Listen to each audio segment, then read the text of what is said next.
Nah, baik, pada materi kali ini kita akan membahas list. Di sini mirip seperti array, hanya saja perbedaannya array tidak dinamis karena di awal kita udah mendeklarasikan berapa banyak indeks.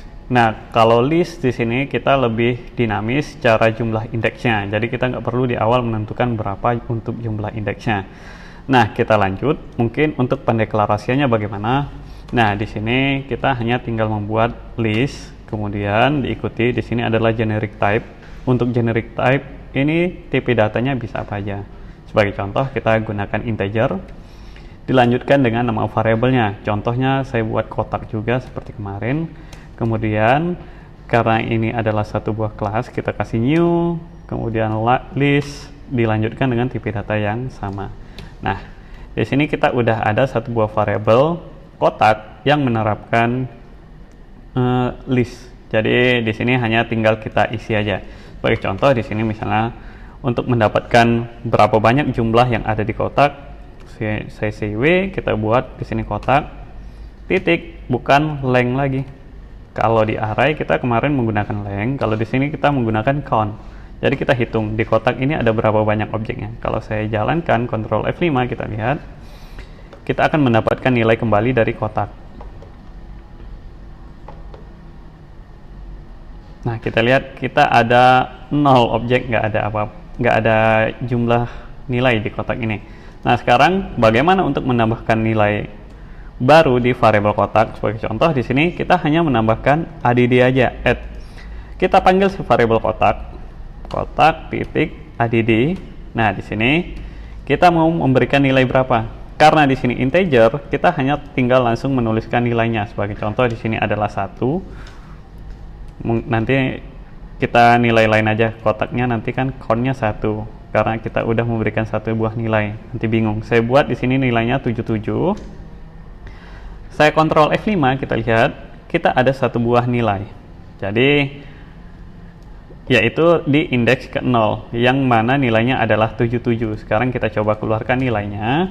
CW, ini saya kasih keterangan dulu. Jumlah item itu adalah 1, kemudian kita keluarkan sini si kotak dengan indeks. Kalau saya isi 1, dia akan error. Kenapa? Karena kita hanya baru ada di indeks yang pertama, itu adalah indeks 0. Kalau kita jalankan seperti ini, nah dia error. Katanya di sini ada di line 23 karena kita di luar indeks.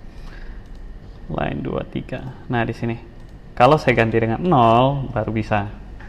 Nah, 77 nilai indeks 0 tadi, kemudian jumlah itemnya ada baru 1. Bagaimana untuk menambahkan nilai kedua? Kita tambahkan lagi di sini kotak titik add. Nah, nilainya 100. Maka kita ada dua buah item di variabel kotak. Yang pertama nilainya 77, kemudian 100. Nah, ini ada di indeks 0, ini ada di indeks 1. Jadi secara berurutan. Jadi lebih dinamis. Berbeda dengan array. Jadi semakin banyak kita add, semakin banyak indeks yang ada. Kita coba jalankan di sini. 77 indeks yang 1 belum saya panggil. Kita lihat di sini indeks 1. Ctrl F5, nah 77 sama 100. Ada dua item kita di variabel kotak. Nah, sekarang bagaimana kalau kita menggunakan perulangan seperti for, seperti kemarin? Sama aja. Sekarang kita for, set tab, kemudian maka i-nya 0 selama dia lebih kurang daripada si kotak count, berarti bukan length lagi. Kita cetak si nilai tadi. Nilai indeks ke, ini saya kasih $, biar bisa kita panggil variabel di dalam string. I adalah nilainya si kotak dengan indeks i. Kita coba jalankan di sini. Nah, nilai indeks 0 adalah 77, nilai indeks 1 adalah 100. Nah, jumlah itemnya ada 2. Nah, sekarang untuk selanjutnya lagi, bagaimana jika seandainya saya ingin menyelipkan satu buah nilai di antara indeks 0 dan 1, artinya indeks 1 ini yang 100 nanti akan berada di indeks kedua. Nah, berarti di sini si kotak nggak bisa kita ADD seperti ini. Kalau kita ADD nanti dia akan ada di indeks yang terakhir, indeks 3. Jadi kita kasih dia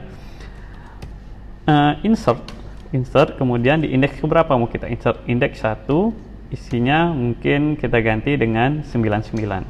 Maka di indeks 1 yang semulanya ada 100 itu berubah menjadi 99. Nah, yang 100 ini bergeser di indeks kedua. Kita coba. Nah, kita lihat di indeks 1 99, di indeks kedua itu menjadi 100. Oke. Jadi ini sama seperti biasa. Nah, yang terakhir ini kode-kode dasar aja. Untuk remove add ini adalah menghapus. Kita remove di indeks yang keberapa. Sebagai contoh, setelah kita tambahkan ini semua, saya ingin menghapus di indeks yang paling awal. Saya buat kotak remove add indeks keberapa yang mau saya hapus. Saya ingin menghapus 77. 77 ini ada di indeks yang ke-0. Saya hapus, kemudian saya panggil semuanya, kita lihat. Maka indeks yang ke-0 tadi nilainya adalah 77, itu udah hilang, diganti menjadi dengan indeks 99, indeks yang ada di depannya. Nah, jadi di sini untuk penggunaan list itu lebih dinamis dibandingkan dengan array. Oke, saya kira cukup sekian. Terima kasih.